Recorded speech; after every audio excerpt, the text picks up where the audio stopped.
Hello, my little flowers. We had the opportunity to go to one of the 2 nights of the Universal Orlando Passholder Appreciation Nights for 2024. So with all that being said, let's go. Mike the Bee, the music. So for this event, just like Passholder events, if you've been to one or have been able to enjoy one, you had to sign up online with a reservation. Now you had to have your annual Passholder number kind of on the ready when it was time for sign up. Now for those of you who don't have a Universal Annual Pass, it is a huge number. They still use a barcode system, so it's kind of a pain in the butt, but it's doable. So I had mine and my partner's numbers ready to go. I got online. I really didn't have a problem getting online and getting our reservation, but I do know they had some issues because some other annual pass holders reported being online for 4+ hours, and I'm talking all day, just waiting in a virtual queue. Some got through, but it didn't take them to the sign up page. They had to start over. It was kind of a mess, and this kind of seems to keep happening with these events. I felt like this one was a little bit more smooth as far as my experience getting through, getting signed up, but I know they're still having issues, and I mean that could be several factors involved. I know there's a lot of pass holders online at the same time trying to sign up, so it could just be bogging down the system, could be one of the biggest issues. It could be the servers, I don't know. I'm not a computer expert. I don't know all the ins and outs of all that stuff. I just know that we were able to get in and get our reservation. So I want to take you through our personal night, what we got to experience. So if you actually get a reservation for the next Universal Annual Pass Holder night, what you may be able to look forward to on your party night. So with most of these events, you have to check in and register before you can enjoy the actual evening and event. We got there a little after 5 o'clock. You could check in as early as 4. The event started at 7, so this gives you a couple of hours if you get there early to check in, get your wristband or whatever they're doing that year, and then you can get into the park and just kind of enjoy the park before the actual event starts. So we ended up getting there a little after 5 o'clock. There was a parking fiasco in their parking garages, which there usually is because you have a lot of people. They're all trying to come in at the same time. We got through that. We got to the park. We got to Soundstage 18, which is where the check-in was. This soundstage is located just to the left of Universal Studios Florida. This is also where they used to have the Nickelodeon studios way back in the day, those that remember that. It was the Blue Man Group for a little while, and now they just use it for various events and shows. Last year it was the Grinch Spectacular show during Christmas time. We did not go into the actual soundstage to check in. It was just on the outside because you're literally walking up, they're checking your confirmation, scanning your park ticket, and giving you, this year they gave us a wristband. On the way out, they did have a special Universal Orlando Annual Pass Holder magnet for this event. So it was like the little neon looking kind of logo that they've been using. It's supposed to be only exclusive to the people who were able to attend this event. So I guess we'll see if they had extras and they end up popping up at like the Five and Dime or the Lounge. So those who didn't get to go may still have a chance to get one, but I don't know. It was supposed to be exclusive to the event. So let's see if they stick to that. Afterwards, though, before we got out of this little area, we did run into Guy Diamond and Little Diamond. They were on the side, meeting and greeting pass holders as they were checking in, making their way back to the entrance of the park. So I had never actually met this character. He's a fun character. If you've seen the movie Trolls, any of them, you know who he is. I love him. They haven't done it in a while, but when they introduced Guy Diamond to the parks, he actually does fart glitter. I mean, where else do you have a character that you can actually meet and he actually farts glitter? I just think that's fun. But anyway, so yeah, so we had our wristbands, we had our magnets, we had our first character encounter. It was time to enter the park. So they had us enter the park as normal. We went through the normal turnstiles and got into the park. No problem, as usual. We were ready, pumped to go, but of course we still had a good hour before the actual event began. So we were there just in time to catch the Mega Movie Parade. It debuted this summer. It's a really good, it's actually a really good parade for Universal Studios Park. It features a lot of their well-known IPs and movies. We got to catch it again. We've seen it before, but we got to catch it again. And this was kind of a good little kickoff to the night for us. I'm going to do a completely different video to showcase the entire parade. So look for that hopefully in the near future. So in addition to the magnet, right now they were giving out a special Universal Orlando annual pass holder button. Now they've done this from time to time, so we stopped by the 5 and Dime to pick up the button that they currently were giving out, which was in honor of Back to the Future. So it looks like the clock from the clock tower in the movie, the original movie. So yeah, these are, again, they're just little fun trinkets. Being a pass holder, it's just a little something extra special that you get as a pass holder. So I definitely have a little collection going on of my little buttons and magnets. Our fridge is almost full. It's kind of crazy. But yeah, so it's just another little something to say thank you for being a pass holder. The time is now 7 o'clock and the actual event has begun. So we decided to start our night off out in Diagon Alley for some pumpkin juice. Now, when we got to Diagon Alley, we did notice that they were having security sweep the park to kind of push out the day guests and those that did not have a wristband for the party, which I thought was really good. I thought the way they did it was actually a lot better than any other theme park I've ever seen do. I've been to Disney when they do their special events and they have like the cast members kind of form lines and that sort of thing. But this was actual security in their security uniforms. They did kind of form lines in certain sections and were kind of like working their way to kind of like sweep the park in that capacity. But then they were also walking around at the same time actively checking for the wristbands. So I really did appreciate that because even though this was a free event, it was, I consider it included with the price of my annual pass. So I mean, you know, it is what it is, right? But I did appreciate the fact that they took the extra step in sweeping the park as thorough as they did. I just thought it was really good, and I kind of think some of the other parks that do special events that kind of butt up to the close of the actual park day should kind of take note in the way that they took this approach and doing so, because it truly felt like they really got the people who weren't supposed to be there out. So those of us who were supposed to be there for this special event could really enjoy it and not be like a super, crowded event with too many people that kind of snuck in, under the radar. So like I said, we went there for pumpkin juice. Now I know everybody's all about butterbeer and I do love butterbeer myself, but my #1 favorite beverage at any of the Harry Potter locations is the pumpkin juice.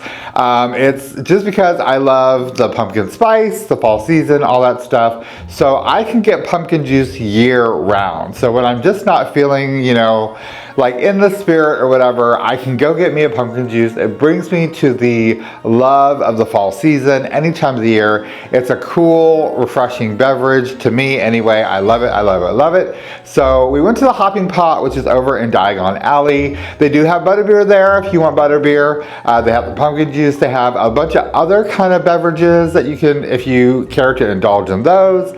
Located just kind of over in the corner. So look for that the next time you visit Diagon Alley. Being wizards ourselves, we did bring our wands so we could cast some spells while we were over in Diagon Alley. For those that don't know, there is an interactive wand experience all throughout Diagon Alley and in Hogsmeade, which is located over in the Islands of Adventure Park. So while we were there, we were like, hey, let's get our wands, let's have some fun, because it wasn't crowded. It was amazing. We could get to things very easily. There wasn't long lines for a lot of things. So we were right there at the Hopping Pot, and there was this little kind of like armor, like blacksmith station, where we could do 2 spells. So the way it works is the spells are on the floor, so you can see, and it tells you, it kind of shows you the motion you need to do to activate the spell. We were doing the spells in the little blacksmith area, and my partner Will's wand didn't seem to be working. And so, you know, he kept flicking and swishing and all that stuff and just wasn't able to get it to work. So we talked to another wizard in the Wizarding World, and it turns out his wand had lost its magic. They advised us to go to Ollivander's and see if they could fix it. So we were going to go head over there and see if we could get that done. One little quick thing I want to share with you, and I know it's been shared on many other platforms before, but I just think it's really, really cool. In the alcove over by the hopping pot in this blacksmith area, there is some troll armor that hangs from the ceiling. So this troll armor was forged by a real blacksmith. It took 8 months to create. It also was made to look like the armor was used in battle because Eric Baker and Alan Gilmore, the art director for the Wizarding World of Harry Potter and the Harry Potter films, took a sword and went to battle with it. So that's just a fun little tidbit there. So if you happen to be there, I mean, you can kind of share that with people around you and they'll be like, oh my God, you are so smart, you know so much about the Wizarding World. So one other thing to help kind of like sweep the park and kind of clear the day guests so the party guests could enjoy the evening was they closed a lot of the shops for just a few minutes. So we couldn't go straight into Ollivander's, so we decided to go over to the ice cream parlor because it was still open to get us a little snack to go with our pumpkin juice. So I went with the sticky toffee pudding ice cream in the cone. I had never got the sticky toffee pudding and it was absolutely delicious. All right, so we had our ice cream, we had our pumpkin juice, we were ready to go and explore just the night here starting in Diagon Alley. But we still had to get Will a brand new wand because his wand lost its magic. So instead of going straight into the Ollivander's shop, we decided to do the Ollivander's wand experience. Now, if you haven't done this, it is so much fun. It's kind of an amazing part and really kind of brings you into the story of the Wizarding World. And you know, in person, like you're there, it's happening in front of you. It's amazing. So in the Ollivander's Wand Shop, it is where young wizards and witches come in search of the most essential wizarding item, their wand. You can witness a unique interactive experience and see a wand choose a wizard. Visitors, including the wizard chosen in the interactive experience, can purchase their own unique wand sets, character wand replicas, or an interactive wand, which is what we were going for. So we kind of went into the experience. It was amazing and fun as usual. And of course that dumps you out into the actual shop where we were able to find a wand for Will. So a little tidbit I do want to share with you. So the interactive wands are quite expensive. I believe they're like $60 or $70 each. They might be more than that depending on the wand. I know they are supposed to be coming out with a new type of interactive wand with the opening of the new Epic Universe next year. And it's also supposed to flow over into the Wizarding World in Universal Studios and Islands of Adventure. But what you should know is that if you buy an interactive wand and it is not working anymore and they still carry said wand in the wand shop, they will repair it for free. So just remember that if you happen to have your wand, you drop it, you bang it, like it just isn't working, bring it to Ollivander's and they will be more than happy to repair it for you for free. Now, that being said, we had a little bit of wizard magic sprinkled on us while we were at the Wizarding World. Will had a wand that had been discontinued. So he had the option of keeping it because it was a discontinued wand. I know there are people out there that collect them. In this case, they told him that they were actually able to repair it by replacing it, which is a completely different new wand that they had on hand. So he chose that option. So he did actually turn in his wand and got a new one so we could go out and do interactive spells throughout Diagon Alley. So we went out, we tried it, it did work, we were very happy, but it was time to get into the party and do some character hunting. So our first character of the actual official party time was one of the animals from the Animal Actors on Location show, which is located in Universal Studios. I haven't actually seen this show in a while, so maybe I need to pop in and give it a look at some point in time. So a little bit about the show itself. It's a wild showcase that features some of the most talented animal actors from movies and television performing in a hilarious mix of video segments, live skits, and audience interactions. We were kind of walking by and I knew that they were doing some animals, but we didn't know who or what. So they brought out this director's chair and they brought out a skunk. Now I don't think I've ever seen a skunk in person. Maybe I have and just don't remember. But this was a skunk from the show. It's a live animal performer from the show itself that we were able to go up. We could pet it if we wanted to, but we chose not to do that. We weren't gonna, you know, tempt fate in that situation. But we were able to get a picture. It was a fun, like, different experience. As part of the evening. So after we met the skunk, we kind of made our way to Minion Land and we ran into Gru and the girls. I had never ever actually met them to get a picture or anything.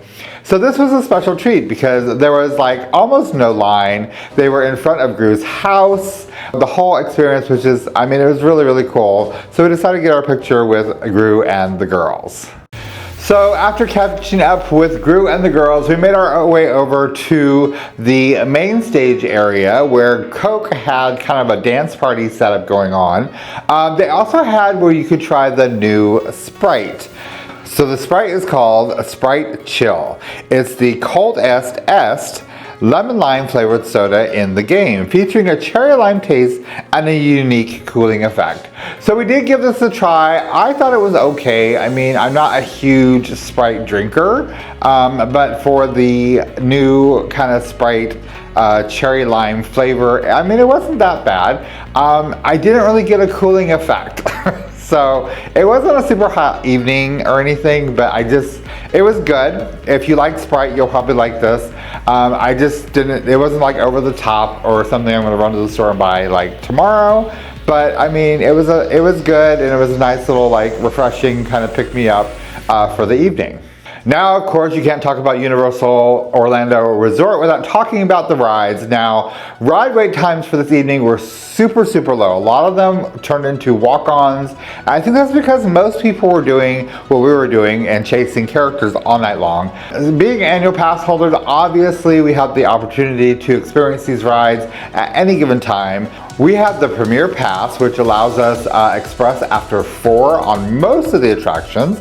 So we kind of feel like we can do any of that stuff any other time. So this special event, I really wanted to try to do the special event things that were only exclusive to this evening. But we did get on Transformer the Ride 3D. It was a walk-on attraction that night. I did take video of it, the 3D part. I didn't put the glasses on or anything for the camera, so it may look a little blurry in those areas. It's a fun ride, it's action-packed, it's a little crazy. So, I mean, if you haven't experienced it, you need to get over to Universal and experience this ride. It's actually really cool.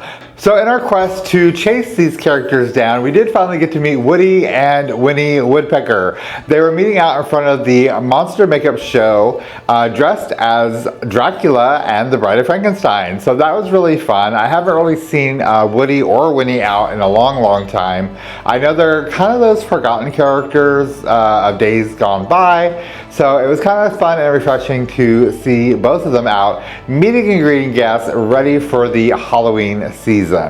Now, while we were waiting in line for Woody and Winnie, Beetlejuice did make an appearance. He was kind of entertaining guests up and down in the Hollywood section of the park.